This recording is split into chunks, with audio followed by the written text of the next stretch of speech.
तो ही guys it's ready की तो हियर अगेन एंड आज मैं बात करने वाला हूँ welcome to the demon school Iruma kun season 9 part 2। अगर आप लोगों ने प्रीवियस पार्ट्स को नहीं देखा है तो प्लीज़ प्लेलिस्ट को चेकआउट करिएगा एंड या इसी के साथ ये वाले पार्ट की स्टार्टिंग करते हैं।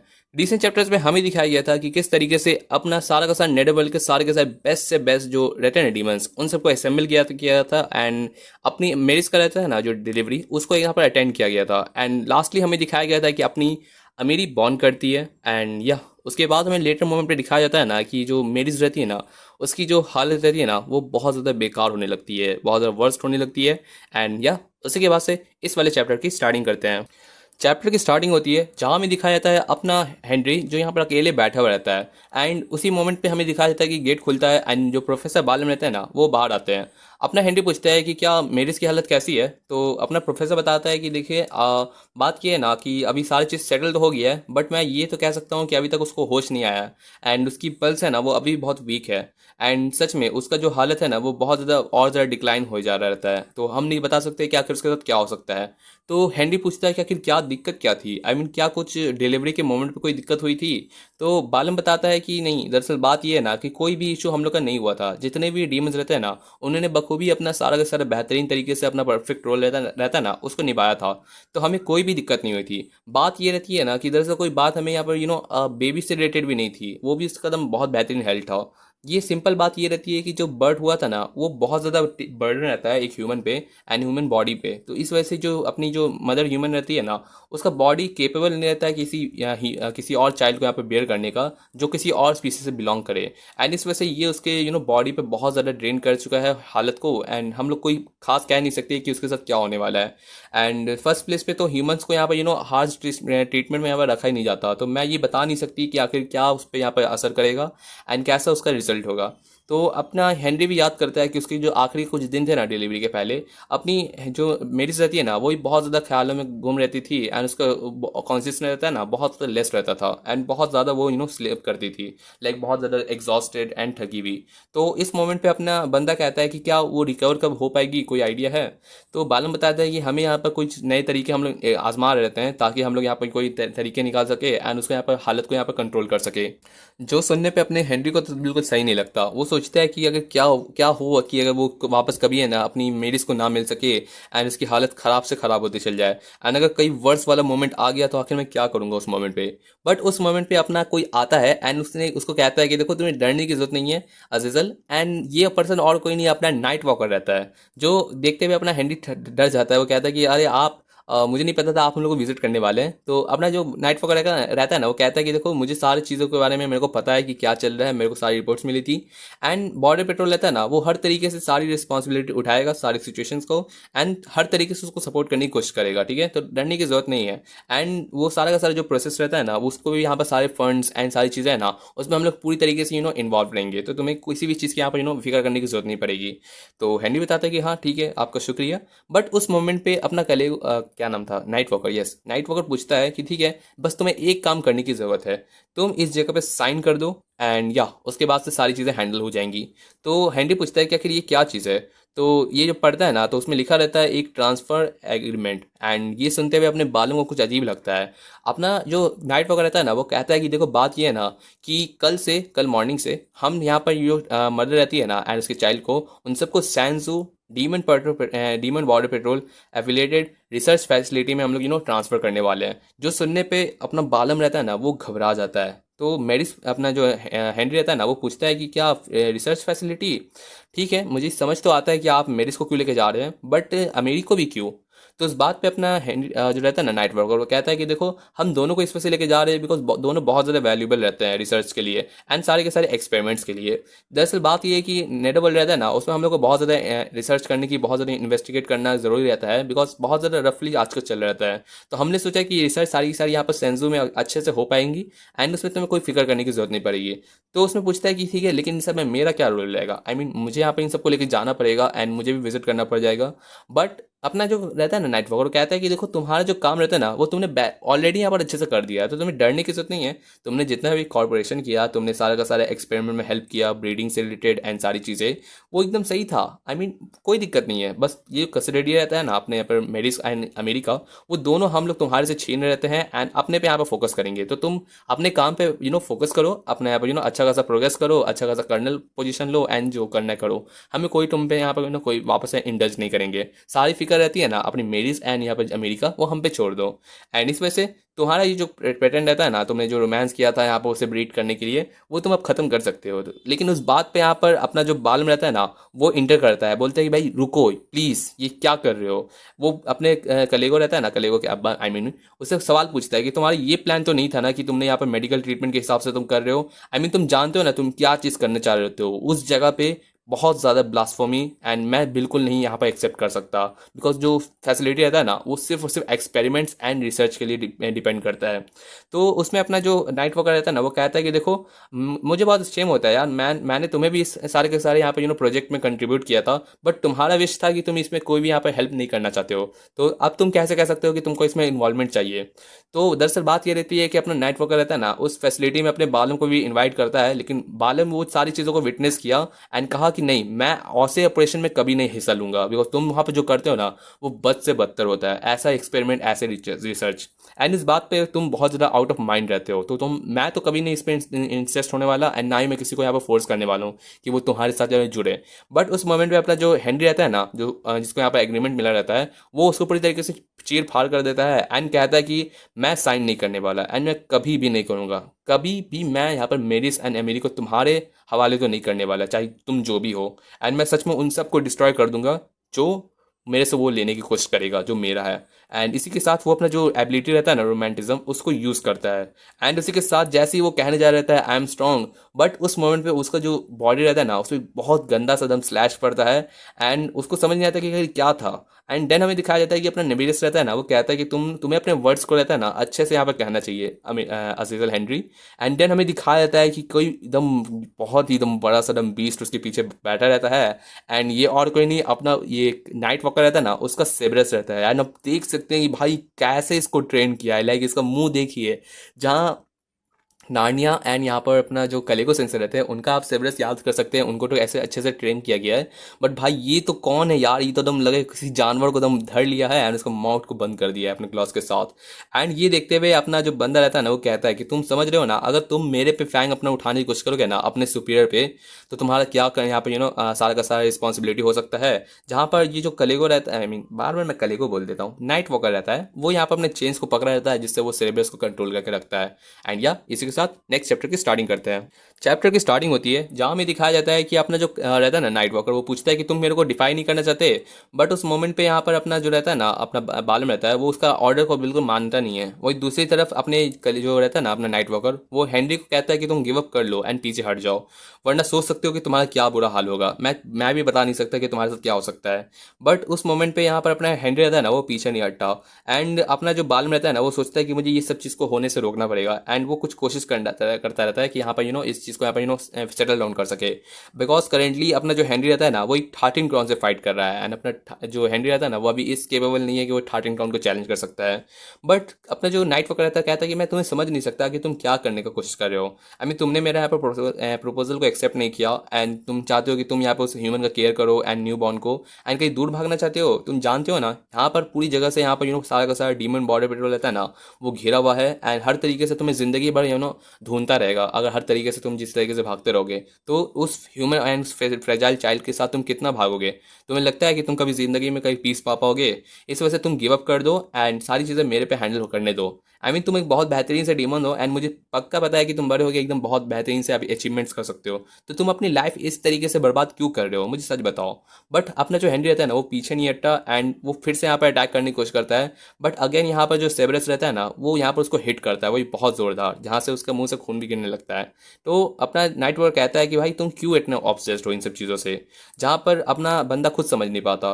लेकिन अपना जो हेनरी रहता है उसके माइंड में बस एक ही चीज़ लगा रहता है कि अगर मेरीज अगर वो अकेली रह जाएगी एंड अगर मैं उसके साथ नहीं रहूँगा, अगर वो हर टाइम पे जब मेरे को स्पॉट करती है, मेरे को स्माइल करती है एंड हर तरीके से वेव करती है, एंड जितने टाइम पे वो कहती है कि कोई दिक्कत नहीं है, मैं ठीक हूँ, मैं ठीक हूँ, तुम्हें डरने की ज़रूरत नहीं है, उसका क्या हाल होगा अगर वो कभी मेरे से मिल नहीं पाएगी, एंड किस तरीके से वो खुद की फीलिंग्स को हैंडल करेगी। आई मीन मुझे पता है वो एक बहुत ज़्यादा स्ट्रांग ह्यूमन है एंड बहुत ज़्यादा अपने लोनलीनेस रहता है ना, उसको पीछे हटाती है।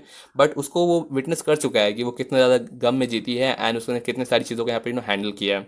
तो वो पीछे नहीं हट सकता एंड किसी और को रिलाइव करने नहीं दे सकता, एंड कभी भी उसको यहाँ पर इस तरीके से किसी रिसर्च फैसिलिटी में तो कभी डाल ही नहीं सकता। इस वजह से वो कोशिश करता है कि उसे हर तरीके से उसके साथ रह सके एंड उसको हैप्पी कर सके। तो वो जितना उसको प्यार करता है ना, उसका प्यार अपनी मेरिस एंड अमेरी के लिए, तो वो डिसाइड करता है कि वो उनको प्रोटेक्ट करके दिखाएगा, उनके साथ हमेशा रहेगा एंड कभी भी उनको जाने नहीं देगा। इसके साथ बंदा फिर से अपना यहाँ पर जो उसका अटैचमेंट रहता है ना, अपना ब्लड लाइन अब आई एम स्ट्रांग वाला, वो यूज़ करता है एंड वापस अपने सेबरस रहता है ना उसके पास जाता है एंड दम चिल्ला के कहता है कि मैं मेरिस का हस्बैंड एंड अमेरी का फादर हूँ। एंड इसी के साथ वो दम पीठ फाड़ के यहाँ पर सेबरस को दम मारने का शुरू कर देता है। लेटर हमें दिखाया जाता है कि अपना जो मार्बस रहता है ना, वो सोचता है कि भाई मैंने एक्सपेक्ट नहीं किया था कि जो अपना चीफ रहता है ना, वो यहाँ पर अजीजल रहता है ना, उससे हम पर्सनली यहाँ पर उसके साथ है ना एग्रीमेंट करने के लिए जाएगा। अगर मैं तुरंत नहीं जाऊँगा तो पता नहीं क्या हो सकता है। बस मैं ये डर रखता हूँ कि काश यहाँ पर मैं टाइम पे पहुँच जाऊँ, बिकॉज कोई यहाँ पर डिपेंड नहीं करता कि अपना अजीजल रहता है ना वो एग्री करने ही वाला नहीं है, मुझे इतना अच्छे से पता है। एंड अगर ज़्यादा क्लैश हुआ ना तो वो इंसान मर्सिलेस तो बिल्कुल नहीं है जो लोग उसको अपोज करता हो। तो कोशिश करता है कि बंदा की अजीजल को बचा सके एंड वो जाता है वहाँ पर कंपाइंड ये रहता है ना टाइम पे कि कोई भी यहाँ पे इंसिडेंट को होने से रोक सके। लेकिन जैसे ही वो वहाँ पर पहुँचता है ना, वो देखता है कि दरअसल अपना जो हेनरी रहता है ना वो अभी भी जिंदा रहता है एंड जो सेवेरस रहता है ना उसका दम एक यहाँ पर जो सर होता है ना उसको पूरी तरीके से दम पीट देता है अपने पूरे एबिलिटी के साथ। एंड वो सोचता है कि भाई ये सच में इस बंदे को हम लोग खो नहीं सकते। आई मीन ये इतना ज़्यादा प्रेशियस रहता है। एंड इसी के साथ वो यहाँ पर नबेल रहता है ना उसके पास जाता है एंड कहता है कि प्लीज़ सर अपने खुद को यहाँ पर काम करने की कोशिश करे एंड अपने एंगर को। जहाँ पर हमें दिखाया जाता है कि जो नेबेरस रहता है ना वो दरअसल सिर्फ और सिर्फ अपने एक ही है ना सेबरस को यहाँ पर रहता है ना हेड को यहाँ पर एनलिस्ट किया था। अभी दो और बैठे हुए रहते हैं उसकी पीठ पीछे एंड वो अभी यहाँ पर उसका ऑर्डर का इंतजार कर रहे रहते हैं। लेकिन उस मोमेंट पे हमें दिखाया जाता है कि बाद में देखते हैं कि मार्बस यहाँ पर अप्रोच किया है। वही दूसरी तरफ अपना जो मार्बस रहता है ना वो कहता है कि देखो प्लीज़ आप यहाँ पर शांत हो जाइए। लेकिन जो नाइट वॉकर रहता है ना वो कहता है कि देखो मैं यहाँ पर कुछ करने की कोशिश नहीं कर रहा, बल्कि बात यह है कि वो जो इंसान है ना वो वहाँ पर वो मेरी वार्निंग के बाद भी है ना मेरे पे मेरे को ऑफेंड करने की कोशिश कर रहा है, तो उसे रिस्पॉन्सिबिलिटी तो उठाना पड़ेगा। लेकिन मार्बस जो अप्रोच करते हैं कि प्लीज़ सारी चीज़ों को होने से पहले मेरी इस रिपोर्ट को प्लीज़ जान लीजिए। लेकिन अपना नबेरस रहता है ना वो बोलता है कि नहीं मुझे नहीं सुनना एंड प्लीज़ यहाँ सामने से हट जाओ। बस उस मोमेंट पे अपना जो मार्बस है ना वो चिल्ला के कहता है कि प्लीज़ चीफ नबेरियस मेरी बात सुनिए। जो सब्सिट्यूट यहाँ पर डीमन किंग है ना अपनी कुशी नासिसामा, वो यहाँ पर प्रेजेंट आ चुकी है, उसके जस्ट पीछे वो तुरंत आती है। एंड ये देखते हुए बाकी बेचारे अपना करें जो रहता है ना वो डर जाता है, अपना थोड़ा सा घबरा जाता है अपना यहाँ पर नबेरियस। एंड साथ ही साथ कलेगो एंड हेनरी भी देखते हैं कि यहाँ पर जो सब्सिट्यूट यहाँ पर डीमन किंग रहती है ना वो यहाँ पर प्रेजेंट रहती है उन लोग के सामने।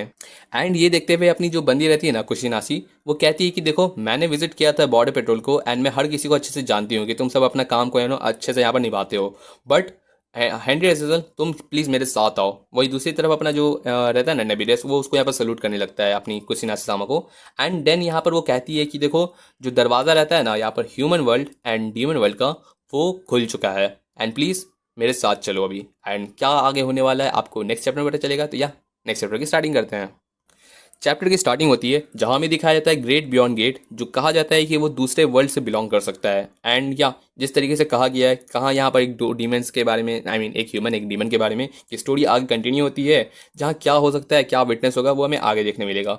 लेटर हमें दिखाया जाता है कि जब अपना हेनरी रहता है ना, वो यहाँ पर उसका जो बैटल रहता है यहाँ पर नबीरा से, वो खत्म होता है एंड वो कुशीनासी के साथ यहाँ पर आगे बढ़ने लगता है। एंड जाते जाते वो लोग ग्रेट बियॉन्ड को एंटर करते हैं। वहीं पर अपनी जो बंदी रहती है ना, वो उस पॉइंट पे जाती है जहाँ पर एक दरवाज़ा खुलता है एंड बंदा यहाँ पर बहुत बार यहाँ पर जो ग्रेट अननोन हिल रहता है ना, इसको विजिट करता है।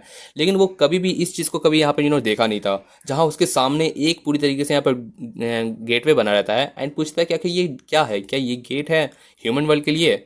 तो अपनी जो कुशी नासी रहती है ना, वो कहती है कि हाँ दरअसल सही बात है, ये जो गेट है ना ये बहुत रेयरली अपीयर करता है एंड इसका यहाँ पर जो डाटा रहता है ना एंड सारी की सारी चीज़ें वो बहुत अननोन रहती है। तो हम लोग को नहीं पता है कि ये कब तक यहाँ पर रहेगा, लेकिन इतना हम लोग का फैक्ट ये ज़रूर से है कि ये जो गेट है ना ये ह्यूमन वर्ल्ड को बिलोंग करता है। एंड इस बात पर यहाँ पर अपनी बंदी रहती है ना, वो कहती है कि हेनरी अजीजल वो जो वुमेन है ना मेरिस, उसे तुम्हें यहाँ पर वापस है ना ह्यूमन वर्ल्ड में लेके जाना पड़ेगा। एंड ये बात सुनने पे अपना हेनरी थोड़ा सा डगमगा जाता है। वो सोचता नहीं है कि आखिर क्या इसका मतलब कहने का है।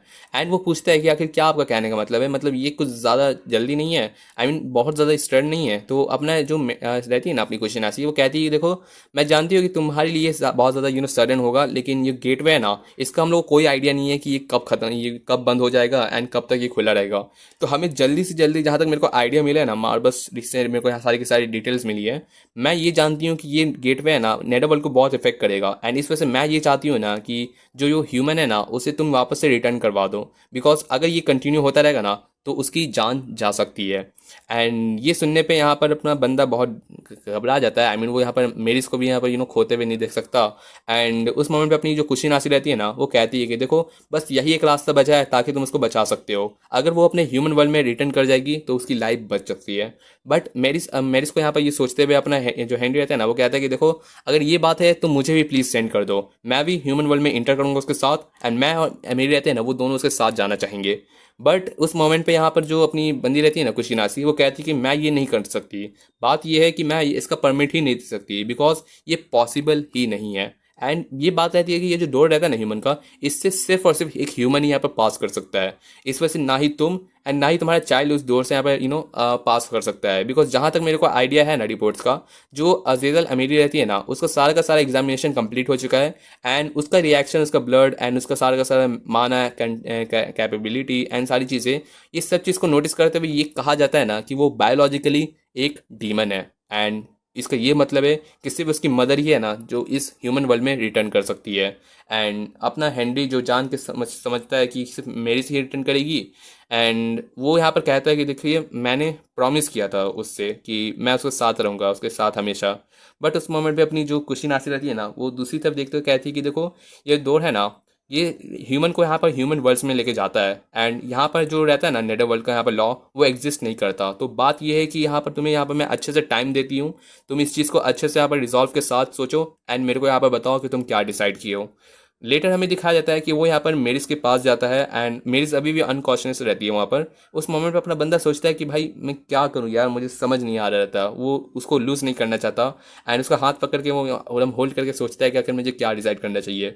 बट कुछ वक्त के बाद दिखाया जाता है कि उसकी आवाज़ आती है, अपने हैंडी को सुनाई देता है एंड वो नोटिस करता है। तो अपनी जो मेरिस रहती है ना, उसका कॉन्शियसनेस वापस आ जाता है। एंड वो कहती है कि तुम हेनरी तुम हो? तो अपना बोलता है कि हाँ मैं हूँ, मैं यहीं पर हूँ, डरने की बात नहीं है। क्या तुम चाहती हो, तुम मेरे को सुन पा रही हो? चाहो तो मैं यहाँ पर डॉक्टर को बुला सकता हूँ, मैं तुरंत आता हूँ। बट उसके जाने से पहले ही अपनी जो मेरिस रहती है ना, वो उसका जो टी शर्ट रहता है ना उसको पकड़ लेती है एंड कहती है कि प्लीज़ मत जाओ, मेरे साथ रहो अभी थोड़ी देर के लिए। एंड उसके बाद यहाँ पर वो बैठा ही रहता है उसके बगल में। उस बात पे यहाँ पर अपनी मेरिस कहती है कि माफ़ करना, मैंने तुमको इतना ज़्यादा वरी करवाया। तो अपना हैंडी कहता है कि तुमको वरी करने की ज़रूरत नहीं है, बल्कि अमीरी इतनी ज़्यादा हेल्दी रहती है एंड तुम्हें भी अपने यहाँ पर सिर्फ हेल्थ के बारे में ही सोचना चाहिए, ठीक है। बट उस बात पे यहाँ पे अपनी जो मेरिस रहती है ना, वो कहती कि मुझे नहीं पता कि क्या होगा अगर ऐसे मोमेंट पे मैं यहाँ पर मर सकती हूँ। तो वो कहना चाहती है कि अगर वो इस ऐसे मोमेंट पे वो मर जाएगी तो आखिर आगे के फ्यूचर में क्या हो सकता है। बट उस बात को सुनने पे अपना जो हेनरी रहता है वो गुस्सा हो जाता है, कहता है कि ऐसा प्लीज़ मत कहो। बट उस मोमेंट पे अपनी जो मेरिस रहती है ना, वो कहती है कि प्लीज़ अमीर रहती है ना, उसका प्लीज़ ख्याल रखना, ठीक है। वो पक्का यहाँ पर मेरे बिना है ना लोनली हो सकती है, तो उसे प्लीज़ बहुत बहुत ज़्यादा भर के प्यार देना। एंड या उस बात पे यहाँ पर अपना हेनरी रहता है ना, वो कहता है कि मेरी प्लीज़ ऐसा मत कहो प्लीज़। एंड उस बात पे कहता है कि प्लीज़ मेरे साथ रहो। एंड अपनी जो बंदी रहती है वो तो कहती है कि देखो मुझे पता है कि वो बहुत ज़्यादा आगे जाके बहुत मेरी तरह क्लमजी हो सकती है एंड मैं श्योर हूँ कि वो तुम्हारी तरह भी हो सकती है। बट मुझे इतना पता रहेगा कि वो आगे जाके एक बहुत ही ज़्यादा ऑनेस्ट एंड काइंड गर्ल बन सकती है। एंड मुझे पता है कि वो एकदम बेहतरीन रहेगी। बस मैं ये चाहती हूँ ना कि दरअसल हेनरी, मैं ज़रा सा भी एक भी रिग्रेट नहीं चाहती अपने साथ। मैं जब से तुमसे मिली हूँ, तुमसे प्यार की हूँ एंड तुम ही मेरे पार्टनर कहलाते हो। एंड हर दिन मैं तुम्हारे साथ रहती हूँ, तो मुझे एकदम कभी भी इतना ज़्यादा खुशी कभी नहीं मिला है इतना ज़्यादा, ठीक है। तो मैं बहुत ज़्यादा खुश रहती हूँ जिस तरीके से मैंने अपनी लाइफ को तुम्हारे साथ एंजॉय किया। एंड वो सोचती है कि और ज़्यादा बेहतरीन होती जिस तरीके से अगर हम तीनों यहाँ पर अपना लाइफ जीते। एंड उस बात पे यहाँ पर अपनी बंदी कहती है कि फिर भी अगर मैं चली जाऊँगी तो प्लीज़ कोई भी रिग्रेट मत रखना, ठीक है। एंड अमीरी को बताना मेरे बारे में, मैं ज़रूर से खुश रहूँगी क्योंकि अगर उसको मेरे बारे में पता रहेगा एंड वो जानेगी किस तरीके से उसकी मॉम थी एंड किस तरीके से उसने लाइफ अपना जिया, उसके बारे में ज़रूर से सारी चीज़ें शेयर करना। एंड प्रॉमिस करना प्लीज़ कि तुम उसका टेक केयर करोगे। तो वो कहने पे अपना हैंडी रहता है ना, वो बस स्माइल करता है और कुछ कहता नहीं है, बोलता है कि ठीक है, मैं ज़रूर से प्रॉमिस करता हूँ। लेटर वो उस रूम को एग्जिट करके बाहर निकलता है ना, तो मार्बल्स उसको अप्रोच करता है। एंड उस मोमेंट पे अपना जो हैंनरी होता है ना, वो उसकी तरफ देखता है एंड यू नो रोने लगता है, बिकॉज वो जानता है कि इस मोमेंट के बाद से है ना, वो अब मेरी इसको मरने तो नहीं दे सकता, तो इस वजह से वो उसको वापस से डिसाइड कर देता है कि वो उसको ह्यूमन वर्ल्ड में भेज देगा।